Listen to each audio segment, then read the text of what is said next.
Very good morning बच्चों हम जो चैप्टर कर रहे थे कैश बुक में मैंने आपको बताया था कि सबसे पहले हमने की थी सिंगल कॉलम कैश बुक। अब हमने स्टार्ट की हुई है double column cash book. Double column cash book that means having cash and bank column. तो मतलब कैश की भी इंफॉर्मेशन देगा, बैंक की भी देगा। इसके अंदर बैलेंस निकालने से रिलेटेड मेरे को कुछ आपको बताना है, वो ध्यान से समझना है एक बारी, ठीक है। ध्यान से देखो, ये आपकी कैश बुक है जो हम बना रहे हैं।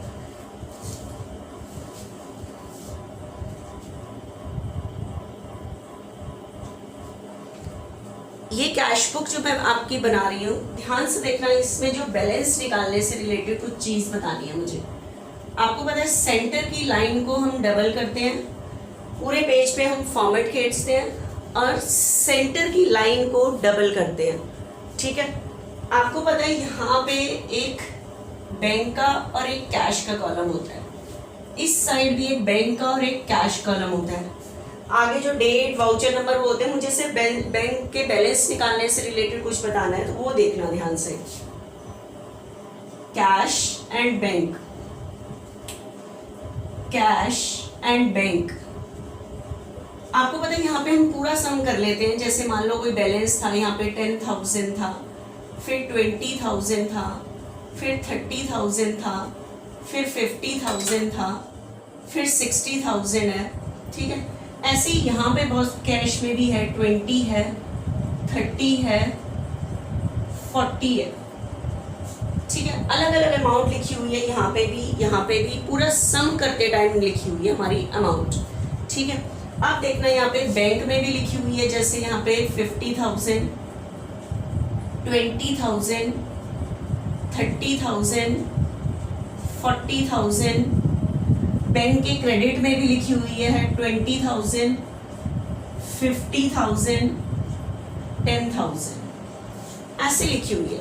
आपको पता है हम जब इसको क्लोज करते हैं मंथ के एंड में, जब हम अपनी कैश बुक को क्लोज करते हैं, तो ध्यान से सुनना एक बारी कैसे करते हैं।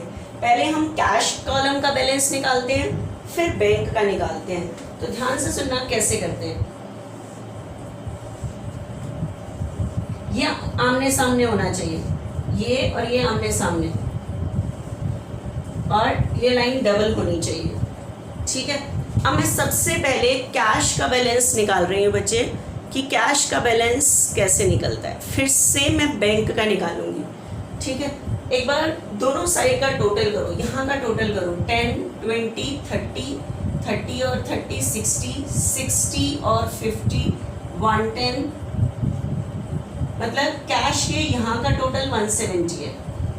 इस साइड का टक्कर करते हैं 90, इस साइड का टोटल 90 है।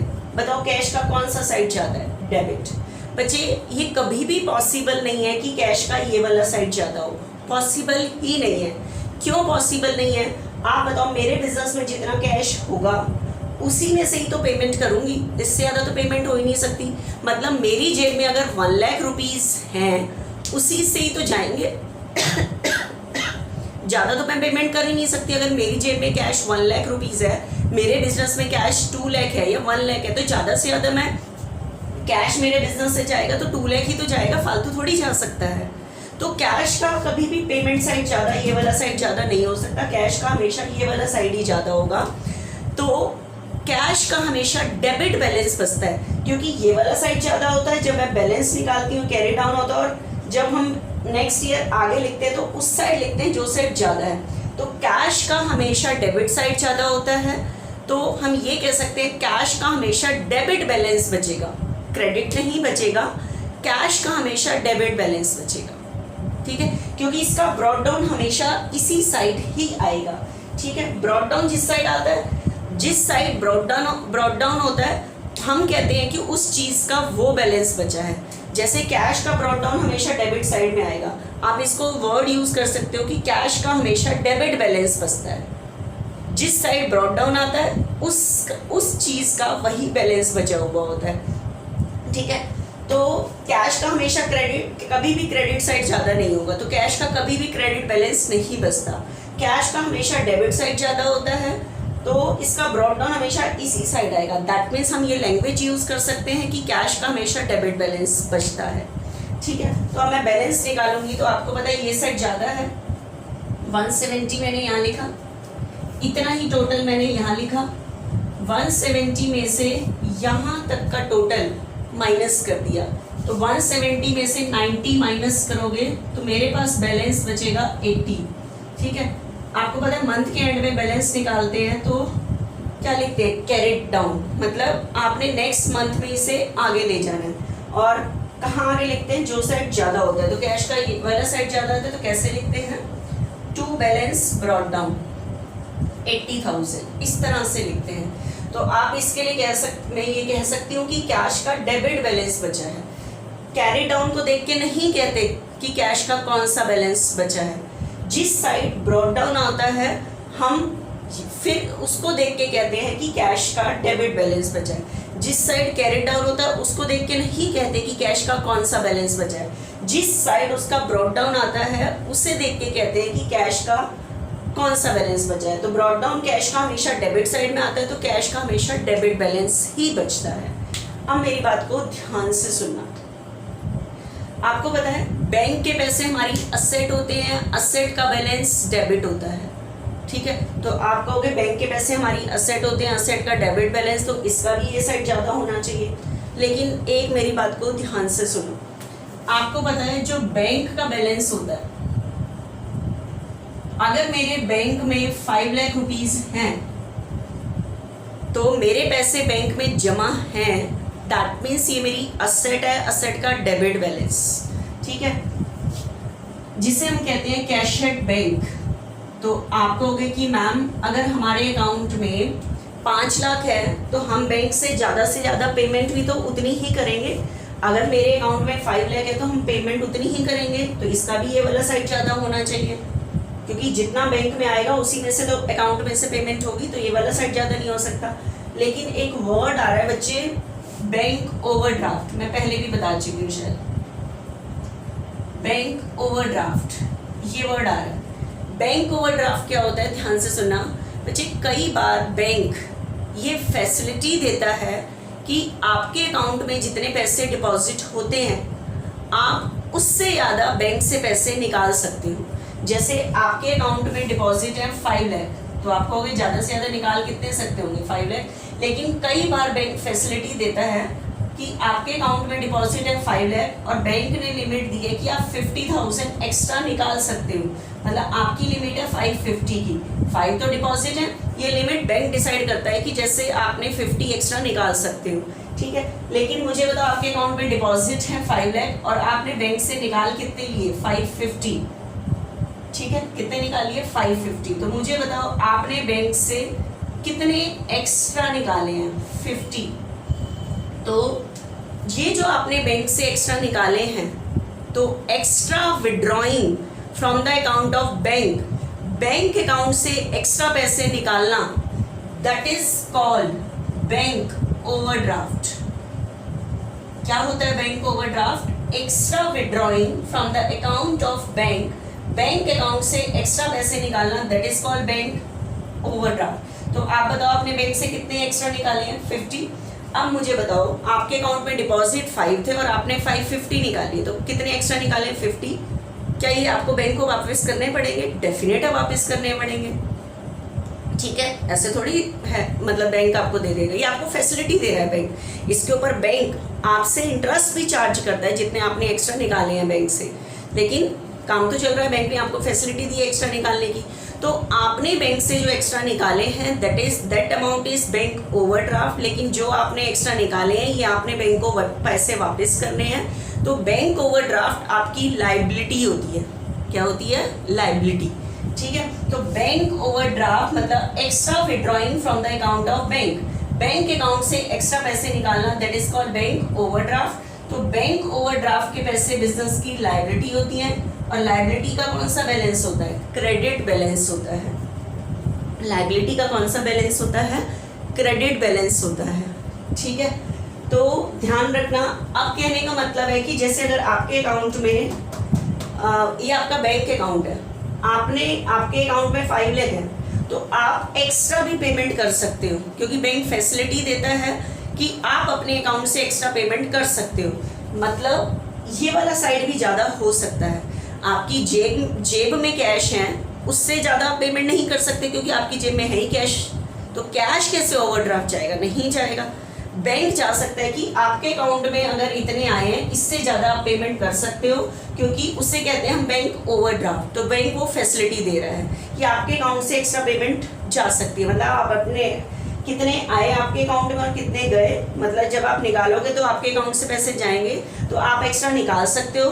तो ये वाला साइड भी ज़्यादा हो सकता है, ठीक है। कैश का हमेशा डेबिट साइड ज़्यादा रहेगा, लेकिन बैंक का ये वाला साइड भी ज़्यादा हो सकता है, ये भी ज़्यादा हो सकता है। तो अब देखना दोनों साइड ज़्यादा होंगे तो कैसे लिखोगे? सॉरी, दोनों साइड नहीं, मतलब दोनों साइड ज़्यादा का मतलब है कि ये वाला साइड ज़्यादा होगा तो कैसे बैलेंस निकालोगे, ये वाला साइड ज़्यादा होगा कैसे? तो एक बार देखना 50, 20, 70, 1 लाख 140, इसका इस साइड का टोटल है 140, इस साइड का देखें 80। तो अब मुझे बताओ बैंक का डेबिट साइड ज़्यादा है या क्रेडिट? डेबिट। तो जो साइड ज़्यादा है पहले यहाँ लिखो 140, इतना ही टोटल यहाँ लिखो। 140 में से यहाँ तक का टोटल माइनस कर दो, तो मेरे पास बैलेंस बचा 60। तो बताओ कौन सा साइड ज़्यादा था? कि आपके अकाउंट में जितने थे, मतलब डेबिट साइड ज़्यादा था, ठीक है। मतलब आपके अकाउंट में बचे हैं, इतने आए थे, इतने चले गए और इतना आपका बैंक का बैलेंस बचा है। तो कौन सी साइड आता है? जो साइड ज़्यादा होगा तो इसी साइड आएगा। मतलब कैश की तरह ही बैलेंस निकाला, ठीक है। तो ये जो आपको पता है कैश का डेबिट, बैंक का डेबिट बैलेंस बचना, ये होता है कैश एट बैंक। बैंक का बैलेंस, कैश एट बैंक का मतलब आपके अकाउंट में पैसे इतने थे, तो आपके अकाउंट के पैसे आपकी असेट है, असेट का डेबिट बैलेंस। तो कैश एट बैंक तो हमेशा डेबिट साइड में आता है, ठीक है। लेकिन अब मेरी बात को ध्यान से सुनना, बाई चांस बैंक का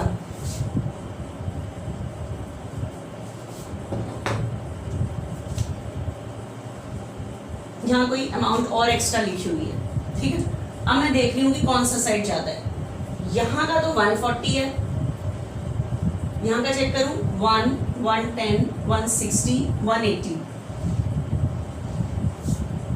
अब बताओ बैंक का इस साइड डेबिट साइड का टोटल है 140, क्रेडिट साइड का टोटल है 180। कौन सा साइड ज़्यादा है बैंक का? ये वाला। इसका मतलब आपके अकाउंट में आए कम थे, पेमेंट ज़्यादा हो गई। और ऐसे कैसे पॉसिबल है हमारे अकाउंट से जो पेमेंट ज़्यादा हो गई, जब हमारे अकाउंट में थे नहीं तो ज़्यादा? तो इसका मतलब बैंक ने फैसिलिटी दी हुई है। तो वो जो फालतू निकले हैं, पेमेंट हुई है, वो बैंक ओवरड्राफ्ट हो जाएगी। आपके अकाउंट से फालतू पैसे निकालना, that is called bank overdraft. तो लेकिन बैलेंस वैसे ही निकालेंगे जैसे निकालते हैं। तो आप यहाँ नहीं लिखोगे, आपके बैलेंस निकालने का तरीका होता है, जो साइड ज़्यादा है पहले यहाँ लिखो। बताओ इस साइड ज़्यादा है इस बारी, तो इस पहले 180 यहाँ लिखा, इतना ही टोटल यहाँ लिखा 180। इसमें से यहाँ तक का टोटल 140 माइनस कर दिया, तो मेरे पास 40 बैलेंस बचा। इसका मतलब मेरे अकाउंट में आए 140 थे, गए 180 है। तो मेरे पास फालतू गए हैं ना अकाउंट से, तो ये 40 एक्स्ट्रा गए हैं अकाउंट से, ये बैंक ओवरड्राफ्ट है। लेकिन बैलेंस वैसे ही लिखेंगे, to balance carried down. Balance को कि इसको आगे ले जाना, और ये जो बैलेंस निकला है बैंक का, ठीक है, उस साइड लिखा जाएगा जो साइड ज़्यादा था। कौन सा साइड ज़्यादा था? ये तो क्रेडिट साइड में आएगा। तो बाय बैलेंस ब्रॉट डाउन 40। आपको पता है बैंक का क्रेडिट बैलेंस इस बार बैंक का क्रेडिट बैलेंस बचा है। कभी भी कैरी डाउन को देख के मत कहना कि बैंक का कौन सा बैलेंस बचा है। जिस साइड इसका ब्रॉट डाउन आता है उसे कहते हैं कि बैंक का डेबिट बैलेंस, उस साइड को कहते हैं बैंक का वो बैलेंस बचा है, डेबिट या क्रेडिट। आप बताओ बैंक का कौन सा बैलेंस बचा है? क्रेडिट। और ब्रॉट डाउन उस साइड आता है जो साइड ज़्यादा है। तो आपको पता है बैंक का क्रेडिट बैलेंस क्या शो करता है? Bank overdraft. इसका मतलब अकाउंट से फालतू पैसे निकाले गए थे, ठीक है। तो ध्यान रखना, कैश का तो हमेशा डेबिट बैलेंस होगा, लेकिन बैंक के दो बैलेंस होंगे। कैशियड बैंक मतलब आपके अकाउंट में पैसे जमा हैं, ठीक है, तो कैश एट में मतलब बैंक का बैलेंस हमारी असेट होती है, असेट का डेबिट बैलेंस, ठीक है। लेकिन बैंक का क्रेडिट बैलेंस भी हो सकता है जिसे हम कहते हैं बैंक ओवरड्राफ्ट। बैंक ओवरड्राफ्ट होता है एक्स्ट्रा पैसे बैंक से निकालना, तो जो हमें वे पैसे वापस करने पड़ते हैं। तो बैंक ओवरड्राफ्ट हमारी लायबिलिटी होती है, तो इसका कौन सा बैलेंस होता है, क्रेडिट। तो सम को स्टार्ट करने से पहले देखना होगा कि कैश का तो हमेशा डेबिट साइड ही ज़्यादा होता है, उसका ब्रॉट डाउन हमेशा डेबिट में आता है, लेकिन बैंक का किसी भी साइड भी ज़्यादा हो सकता है, ठीक है। तो कैश एट बैंक मतलब डेबिट बैलेंस, बैंक के पैसे, बैंक में मेरे अकाउंट में पैसे हैं, अकाउंट में जमा है, तो बैंक के पैसे मेरी असेट, असेट का डेबिट बैलेंस। लेकिन अगर लिखा हुआ ना bank overdraft balance, bank overdraft balance मतलब एक्स्ट्रा पेमेंट हुई पड़ी, इसका मतलब कौन सा साइड ज्यादा था, क्रेडिट। वैसे भी बैंक ओवरड्राफ्ट बिजनेस की लायबिलिटी होती है, लायबिलिटी का क्रेडिट बैलेंस, ठीक है।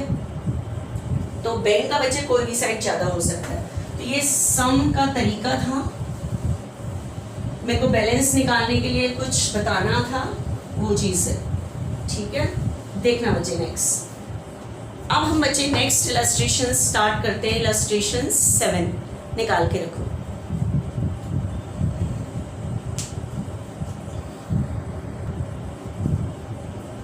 देखना बच्चों नेक्स्ट हम इलस्ट्रेशन स्टार्ट करते हैं। Illustration 7 double column cash book ही है। आपने पूरे पेज पे लाइन खींचनी है और ऊपर से ऐसे पहले लाइन स्टार्ट करनी है। पूरे पेज के सेंटर में एक लाइन, सेंटर की लाइन को bold.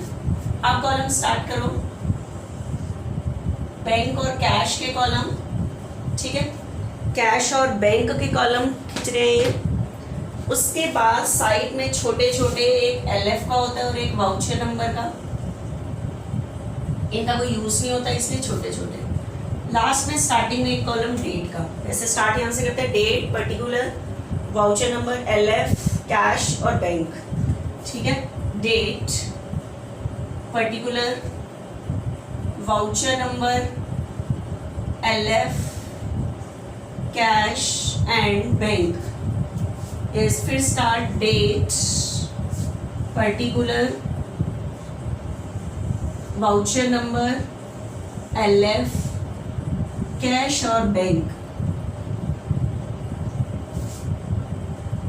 Date, particular, voucher number, LF, cash and bank, cash book, ठीक है। देखना बच्चे ध्यान से, कैश बुक में जैसे जैसे कहा गया होगा हम वैसे वैसे स्टार्ट करते हैं, ठीक है। देखना आपके पास लिखा हुआ है इलस्ट्रेशन 7, खोल के बैठना। Enter the following transaction in 2 column cash book. जो भी ट्रांजेक्शन दिया उनको 2 कॉलम कैश बुक में रिकॉर्ड करना है with cash and bank column of mister Sunita. Cash book mister Sunita की है और आपने देखा होगा जनवरी की सारी ट्रांजेक्शन है, इसका मतलब कैश बुक जनवरी की है। लेकिन 1 जनवरी को आपके पास कैश का भी बैलेंस दिया होगा, बैंक का भी। कैश का तो बैलेंस हमेशा डेबिट साइड में लिखते हैं क्योंकि हमेशा इसका डेबिट साइड ज़्यादा होता है। तो 1 जनवरी को लिखा हुआ है कैश इन हैंड, तो कैश का तो हमेशा ब्रॉट डाउन इसी साइड आता है क्योंकि कैश का हमेशा डेबिट साइड ही ज़्यादा होता है, ठीक है। 70,000 तो मैंने लिख दिया कैश का। बैंक का ये साइड भी ज़्यादा हो सकता है, ये भी। कैश एट बैंक लिखा हुआ है मतलब बैंक का बैलेंस मेरी असेट, असेट का डेबिट बैलेंस, तो यहाँ आएगा। अगर बैंक ओवरड्राफ्ट लिखा हुआ है तो क्रेडिट में आया। बैंक ओवरड्राफ्ट मेरी लायबिलिटी, लायबिलिटी का क्रेडिट बैलेंस, तब यहाँ पे आएगा बैलेंस। देखो क्या लिखा हुआ है, बैंक ओवरड्राफ्ट लिखा हुआ है। क्या पिछले वाले क्वेश्चन में कैश एट बैंक लिखा हुआ था।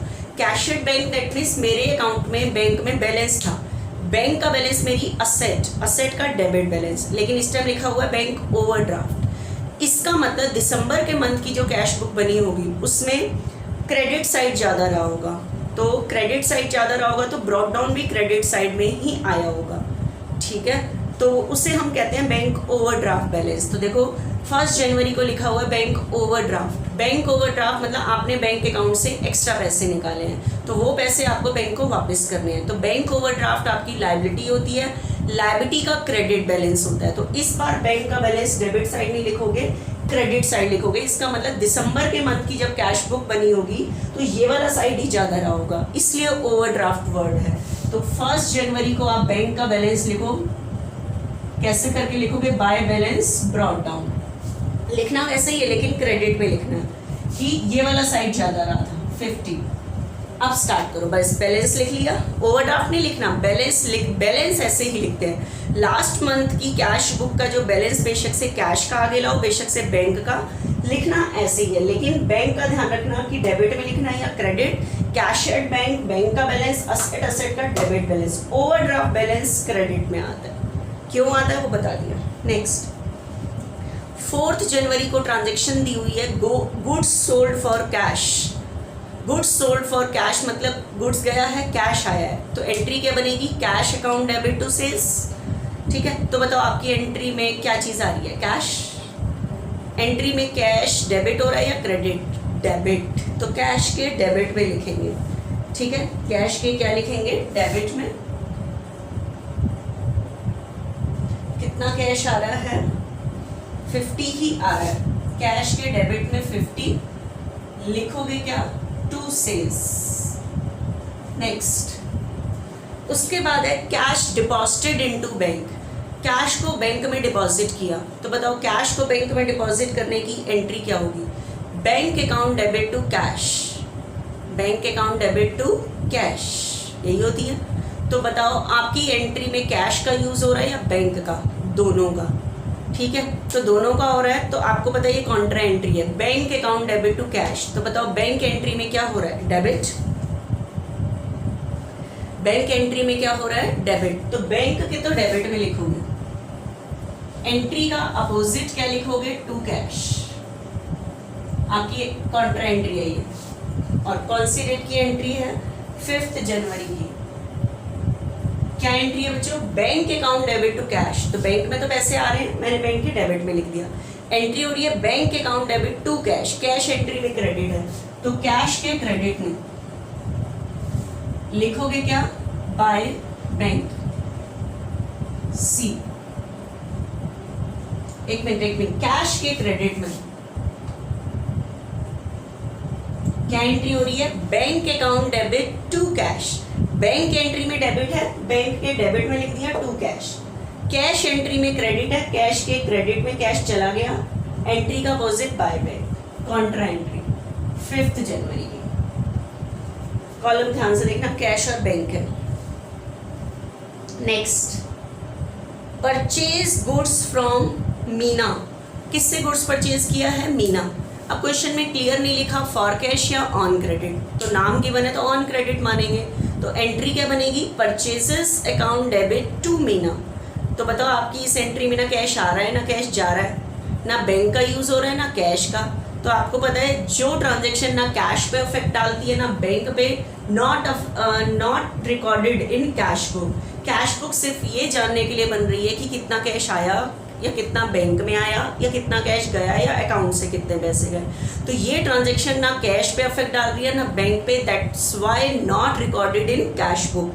नेक्स्ट 7 जनवरी को कह रहा है issued cheque to Meena in full settlement. Meena से हमने गुड्स परचेज किया है 30 का, तो हमने मीना को 30 पे करने हैं, लेकिन कह रहा है इशू ए चेक।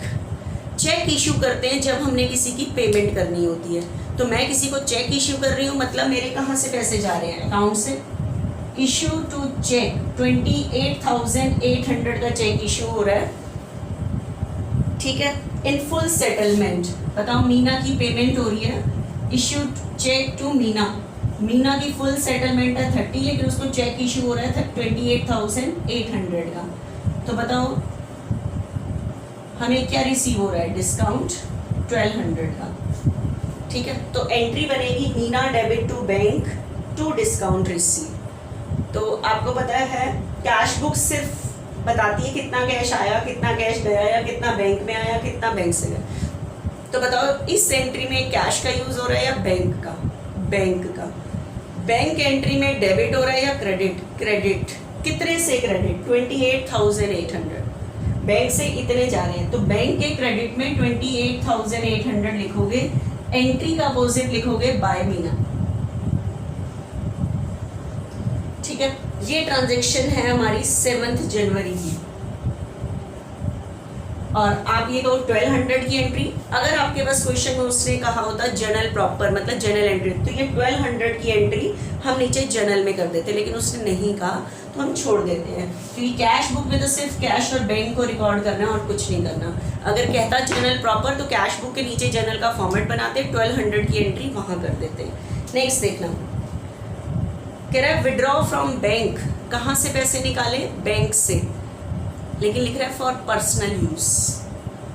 ठीक है, तो बताओ पर्सनल एक्सपेंस के लिए क्या वर्ड यूज करते हैं, ड्राइंग्स, लेकिन बिजनेस से कैश नहीं जा रहा, कहाँ से पैसे निकाले हैं, बैंक से, तो टू बैंक आएगा, तो बैंक से पैसे जा रहे हैं, तो एंट्री होगी drawings account debit to bank. तो बताओ आपकी एंट्री में कैश यूज हो रहा है या बैंक, बैंक, बैंक एंट्री में डेबिट हो रहा है या क्रेडिट हो रहा है, क्रेडिट, तो बैंक के क्रेडिट में 5000, एंट्री का अपोजिट बताओ क्या है, बाय ड्राइंग्स। अगर होता ना बच्चे cash withdraw for office use, तो हमारे पास कैश आता, लेकिन इस टाइम क्या है cash withdraw for personal use, तो कैश तो कहाँ पे गया है, घर में, और पर्सनल एक्सपेंस के लिए क्या वर्ड यूज करते हैं, ड्राइंग्स, क्योंकि बिजनेस में तो कैश आया ही नहीं है। ठीक है, तो ड्राइंग्स टू बैंक आएगा। ये कौन सी डेट की ट्रांजेक्शन थी, 8 जनवरी की। देखना नेक्स्ट, उसके बाद है बच्चे sold goods to Ajay, sold goods to Ajay, किसको गुड्स सोल्ड किया है, Ajay, and cheque receive from him, और उससे क्या रिसीव किया है, चेक रिसीव किया है। इसका मतलब गुड्स सेल तो कैश ही हुआ है, क्योंकि चेक तो रिसीव कर रहे हैं, क्योंकि कोई मुझे कैश दे या चेक दे, पैसे तो दे रहा है, इसका मतलब सिर्फ ये होगा, चेक से क्या होगा, मेरे अकाउंट में पैसे आएंगे, कैश मेरे पास कैश होएगा, तो इस टाइम गुड्स तो कैश ही सेल हो रहा है। लेकिन चेक रिसीव करते टाइम मुझे देखना होता है deposited into bank on the same day और नेक्स्ट डे कब डिपॉजिट हुआ है। ठीक है, अब इस कैश बुक वाले में थोड़ा सा देखना कि अगर आपके पास लाइन में क्लियर नहीं है कि deposited into bank on the same day, तो आप पूरे मंथ में देखो यहाँ पे कि आगे किसी डेट पे ये डिपॉजिट हुआ है। अगर आगे डिपॉजिट हो रहा है तो ठीक है, लेकिन अगर आपके पास क्वेश्चन में क्लियर नहीं है कि ये कब डिपॉजिट हुआ है, तो ये एज्यूम करके चलोगे कि deposited into bank on the same day. तो हमें चेक रिसीव हो रहा है बच्चे 12 जनवरी को, और 17 जनवरी को हमने बैंक में डिपॉजिट किया है, इसका मतलब आज ये बैंक में डिपॉजिट नहीं हुआ। तो अब मुझे बताओ, हमने गुड्स सोल्ड किया है, गुड्स सोल्ड किया है अजय को 25,000 का, ठीक है, 25,000 का गुड्स सोल्ड किया है हमने अजय को, और चेक रिसीव किया है। अगर चेक उसी दिन बैंक में डिपॉजिट करा देते तो हम चेक आने की एंट्री नहीं करते, सीधा बैंक को डेबिट करते हैं। लेकिन आपको पता है आज चेक रिसीव हुआ है, डिपॉजिटेड हो रहा है बैंक में 17 को, तो अभी मेरे अकाउंट में पैसे आए नहीं, क्योंकि मैंने अभी डिपॉजिट ही नहीं किया बैंक में।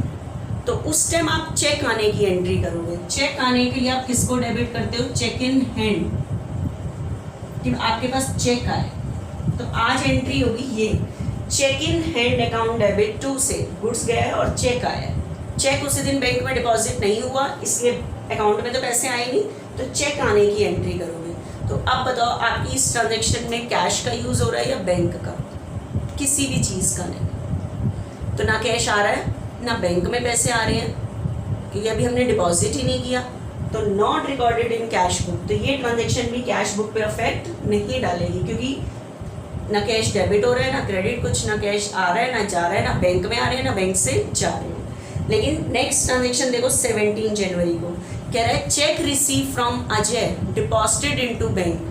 ये जो हमने अजय से चेक रिसीव किया है 17 जनवरी को हमने बैंक में डिपॉजिट किया है। तो बताओ बैंक में डिपॉजिट किया है तो मेरे पास से उस दिन 17 जनवरी को चेक चला जाएगा, क्रेडिट वर्ड गोज और कहाँ चला गया, बैंक में, मतलब मेरे अकाउंट में पैसे आ जाएंगे। तो बैंक में डिपॉजिट कर दिया चेक को, तो अब एंट्री बनेगी bank account debit to cheque in hand. ठीक है, एंट्री आनी चाहिए, उसके अकॉर्डिंग ही पोस्ट कर सकते हो। तो बताओ आपकी एंट्री में कैश का यूज हो रहा है या बैंक का, बैंक का। बैंक एंट्री में डेबिट हो रहा है या क्रेडिट, डेबिट। तो बैंक के डेबिट में 25,000 to cheque in hand, entry आनी चाहिए तभी कर पाओगे, नहीं तो मिस्टेक आएगी। तो मतलब इसलिए आपको जनरल चैप्टर जो है वो मस्ट है आपका आना, ठीक है। एंट्री सोचो उसका अफेक्ट डालना है हमने। नेक्स्ट देखना बच्चे एक बारी, उसके बाद बच्चे ट्रांजेक्शन आ रही है 20 जनवरी को, बैंक चार्जेस। अब बैंक चार्जेस क्या होते हैं, आपको पता है बैंक हमें इतनी सारी फैसिलिटी प्रोवाइड करता है, इतनी सारी क्या प्रोवाइड करता है, फैसिलिटी, ठीक है। आपको पता है हमारे देखो मैसेज आ जाते हैं, अगर आप बैंक में पैसे डिपॉजिट करके आओ उसी टाइम थोड़ी देर में मैसेज आता है योर अकाउंट इज क्रेडिटेड। आप एटीएम से पैसे निकालो, जैसे ही मशीन से होते एकदम मैसेज आ जाता है योर अकाउंट इज डेबिटेड और इसका अवेलेबल बैलेंस इतना। तो मतलब कोई ना कोई बैंक आपको फैसिलिटी प्रोवाइड कर रहा है, तो फ्री ऑफ कॉस्ट नहीं कर रहा है, इसके लिए वो आपसे एनुअल चार्ज लेता है, that is called bank charges, ठीक है। लेकिन बैंक चार्जेस ये जो हैं ये हमें बैंक को देने पड़ते हैं, लेकिन ये बैंक हमसे कैश नहीं मंगाता, हमारे अकाउंट से ही पैसे काट लेता है, ठीक है। मतलब हमारे अकाउंट से ही पैसे चले जाते हैं। तो इसकी एंट्री क्या बनती है, तो बैंक चार्जेस मेरे लिए एक्सपेंस है, an expense always be debited, लेकिन ये हमें कैश नहीं देने पड़ते, हमारे अकाउंट से ही कटते हैं पैसे। तो कैश को क्रेडिट नहीं करोगे, बैंक को क्रेडिट करोगे, क्योंकि बैंक से पैसे जाते हैं, अकाउंट से पैसे जाते हैं। ये कहने की ज़रूरत नहीं है कि पेड इन कैश, कुछ लिखा थोड़ी है मैम, ये अकाउंट से ही जाते हैं। तो एंट्री क्या होगी, bank charges account debit to bank, ठीक है। तो एंट्री में किसका यूज़ हो रहा है, बैंक का। तो बैंक के क्रेडिट में 500, तो बैंक के क्रेडिट में 500 लिखोगे क्या, बाय बैंक चार्जेस। ये एक्सपेंस के बेस पे डेबिट हुआ है बैंक चार्जेस, ठीक है। नेक्स्ट देखना, अब मेरी बात को ध्यान से सुनना बच्चे। आपको पता है अगर हमारे बैंक में पैसे डिपॉजिट है, बैंक में पैसे डिपॉजिट है, ठीक है, तो बैंक हमें इंटरेस्ट देता है। तो बताओ अगर हमारे बैंक में पैसे डिपॉजिट हैं, ठीक है, अगर हमारे अकाउंट में पैसे डिपॉजिट हैं तो बैंक हमें इंटरेस्ट देता है। क्या बैंक हमारे घर इंटरेस्ट कैश भिजवाता है, नो, ठीक है। बैंक हमें इंटरेस्ट देता है, मतलब हमें इंटरेस्ट रिसीव होता है। इंटरेस्ट रिसीव करना मेरी income, income always be credited. लेकिन जो बैंक हमें इंटरेस्ट देता है वो हमें कैश नहीं देता, हमारे अकाउंट में ही डालता है, ठीक है। तो वो हमारे पास कैश नहीं आता, हमारे अकाउंट में आता है। तो अगर कहें ना बैंक ने इंटरेस्ट दिया है तो कैश नहीं आएगा, हमारे अकाउंट में ही आएगा। मतलब आप कैश को डेबिट नहीं करोगे, बैंक को ही डेबिट करोगे।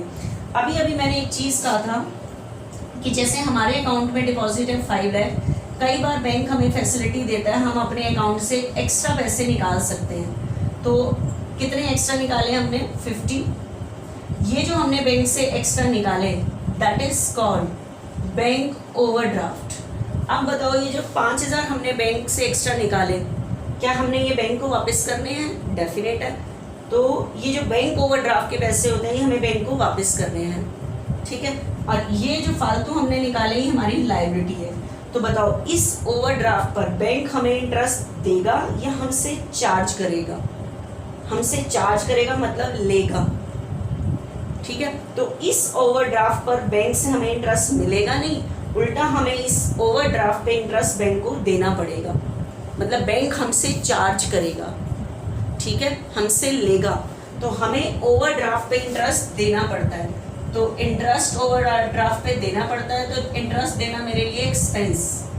लेकिन ये ओवरड्राफ्ट पे इंटरेस्ट बैंक हमसे कैश नहीं मंगाता, हमारे घर से, हमारे बिजनेस से, हमारे अकाउंट से ही काट लेता है, ठीक है। तो मतलब हमें कैश नहीं देना पड़ता, हमारे अकाउंट से ही कटते हैं पैसे।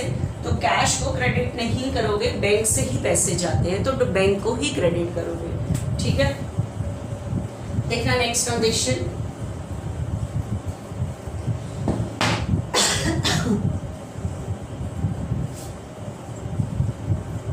आपके पास आ रहा है इंटरेस्ट चार्ज बाय बैंक।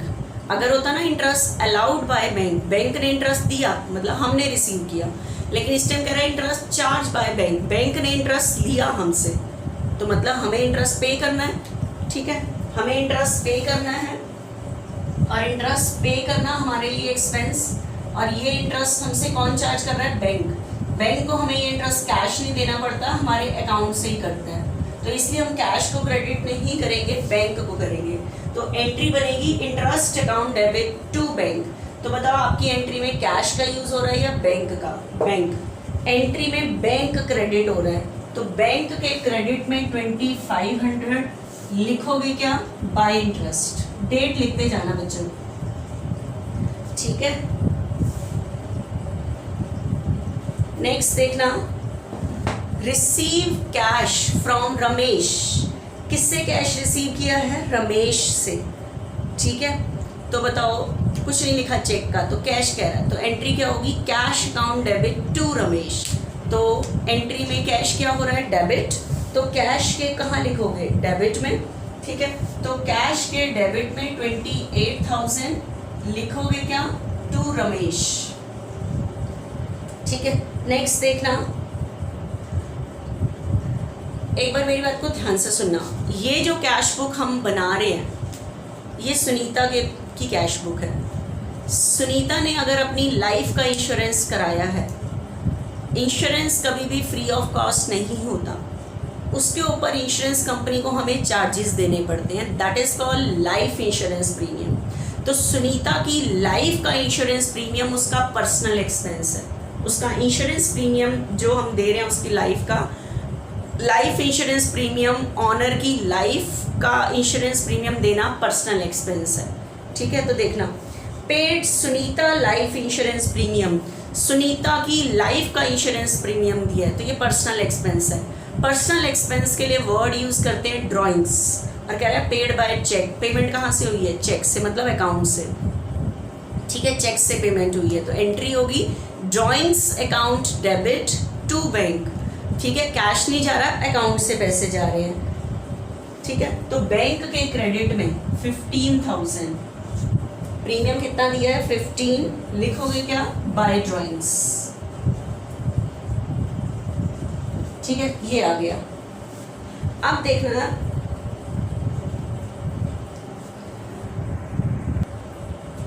देखना बच्चे, अब लास्ट डेट लिख लेना बच्चों, इनकी जो जो डेट्स हैं लिख लेना, ठीक है। नेक्स्ट देखना बच्चों, 7th की लास्ट ट्रांजेक्शन, ध्यान से सुनो क्या लिखा हुआ है लास्ट ट्रांजेक्शन। कह रहा है डिपॉजिटेड इनटू बैंक, बैंक में डिपॉजिट किए the entire balance, the entire balance after retaining 5,000, after retaining 5,000 in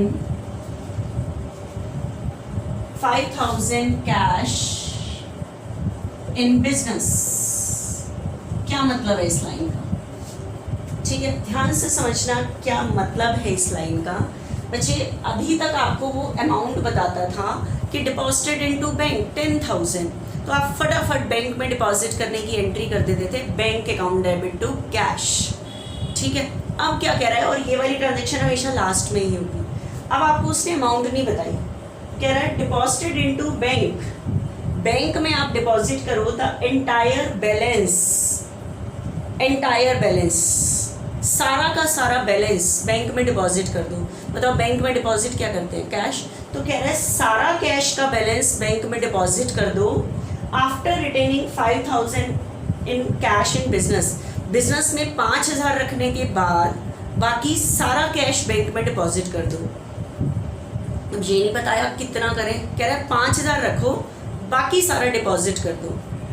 तो अब कैसे निकालें कि कितना डिपॉजिट करें?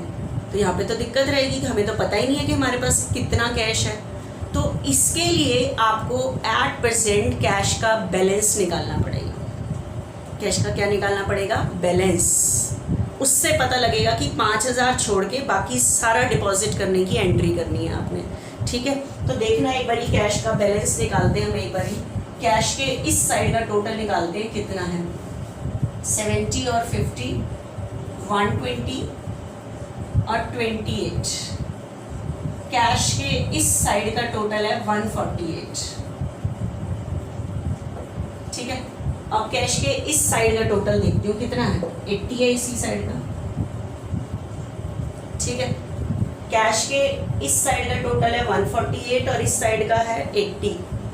बैलेंस कितना है बचा, तो बताओ हमारे पास कैश आया 148 था, चला कितना गया 80,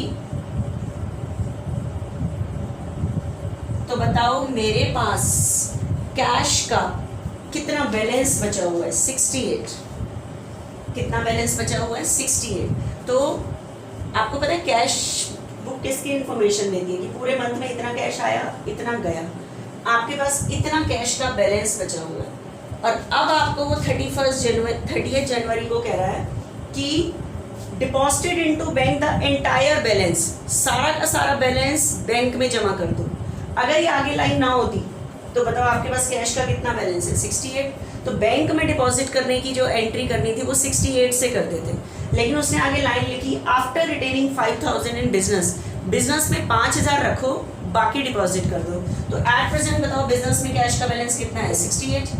5000 हमें अपने पास रखना है, तो बताओ बैंक में डिपॉजिट करने की एंट्री कितने से होगी, 63 से। तो बाहर आपने ये अमाउंट निकालनी है कि बैंक में कितना कैश डिपॉजिट करें। तो इसके लिए आपको पहले कैश का बैलेंस निकालना पड़ेगा, उसमें से देखो वो कितना रखने को कह रहा है। जैसे इस टाइम का है कि 5000 रिटेन करना है बिजनेस में, तो डिपॉजिट करने की एंट्री निकालनी है, कितने से होगी, 63। तो बैंक में कैश डिपॉजिट करने की एंट्री जो होगी वो 63 से होगी, ठीक है। बताओ बैंक में 30 जनवरी को डिपॉजिट करना है, बैंक में डिपॉजिट करने की एंट्री बताओ। Bank account debit to cash, bank account debit to cash, और एंट्री कितने से होनी है, 63। मतलब आपके पास इस बार क्वेश्चन में ये नहीं पता था कितना बैंक में डिपॉजिट करें, तो इसके लिए आपको जब भी ऐसा, और ये ट्रांजैक्शन हमेशा लास्ट में ही होगी, बीच में नहीं हो सकती, क्योंकि लास्ट में ही हमें कैश का बैलेंस पता लगता है, ठीक है। तो आपने कैश का बैलेंस रफ में निकाला, 5000 माइनस किया, मतलब आपको निकालना है कि बैंक में कितने डिपॉजिट, एंट्री कितने से होनी है बैंक में डिपॉजिट करने की, तो इस टाइम 63 से होनी है। तो बैंक में डिपॉजिट करने की entry, bank account debit to cash, तो बताओ बैंक एंट्री में क्या हो रहा है, डेबिट, तो बैंक के डेबिट में 63 आ गए। एंट्री का अपोजिट टू कैश, क्या एंट्री हो रही है, bank account debit to cash, तो कैश के क्रेडिट में 63, एंट्री का opposite by bank, contra entry. मतलब इस बार डायरेक्ट अमाउंट नहीं दी हुई थी बैंक में डिपॉजिट करने की, आपको निकालनी पड़ी, क्योंकि उसने कहा कि आपके बिजनेस में जितना भी कैश का बैलेंस है सारा बैंक में डिपॉजिट कर दो 5000 रखकर, 5000 रिटेनिंग इन बिजनेस। तो मुझे अमाउंट निकाली कि मुझे कितना कैश बैंक में डिपॉजिट करना है, तो उससे मैंने एंट्री कर दी, ठीक है। बस लास्ट लाइन, लास्ट ये जो ट्रांजैक्शन है इससे आपको डिपॉजिट कितना करना है बैंक में उसकी अमाउंट निकाल के एंट्री कर देनी है। अब क्लोज कर दो, जैसे क्लोज करते हैं बिल्कुल करो। देखना आपको पता है कैश का इस साइड का टोटल है 148, इस साइड का टोटल 80 और 63,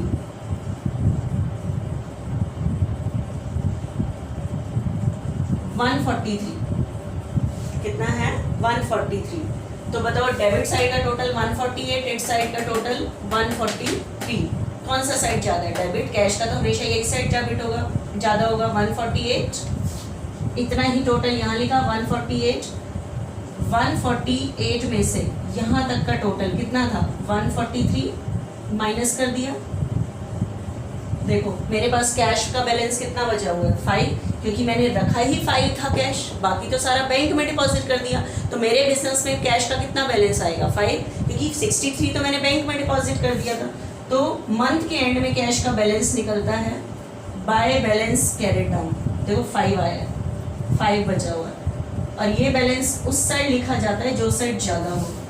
जनवरी की नेक्स्ट 31 जनवरी का next day 1 Feb, to balance brought down, ठीक है। तो आपसे अगर कोई पूछे कैश का कौन सा बैलेंस बचा है, तो कैरी डाउन बैलेंस को देख के बैलेंस नहीं कहते, जिस साइड ब्रॉट डाउन होता है उस साइड बैलेंस कहते हैं। तो आप कहोगे कैश का डेबिट बैलेंस बचा है, ठीक है। अब मैं निकालती हूँ बैंक का बैलेंस, ठीक है। देखना बैंक का बैलेंस कैसे निकालती हूँ।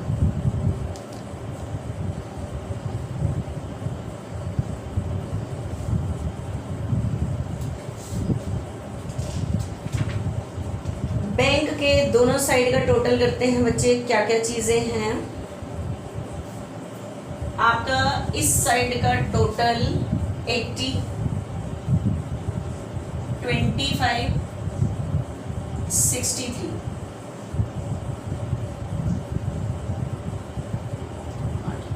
168। इस साइड का टोटल है 168। अब इस साइड का टोटल करते हैं 50 और 5, 55, 55 और 15, 70। ये ले लिया मैंने, ये ले लिया, ये ले लिया। अब लो 28,800, 25 और 5, 3, 8, 3, 11, 7, 8, 9, 10, 1,08,000। ठीक है, हमारा इस साइड का टोटल आ रहा है 1,08,000। तो बताओ कौन सा साइड ज़्यादा है? यही बैंक का इसी साइड ज़्यादा है। ठीक है, इसका मतलब मेरे अकाउंट में ज़्यादा पैसे थे। ठीक है, तो 1,68,000 जो साइड ज़्यादा है पहले यहाँ लिखो, इतना ही टोटल यहाँ लिखो 1,68,000। ठीक है, 1,68,000 में से ये जो हमने अभी टोटल किया है वो माइनस कर दो, 1,01,100।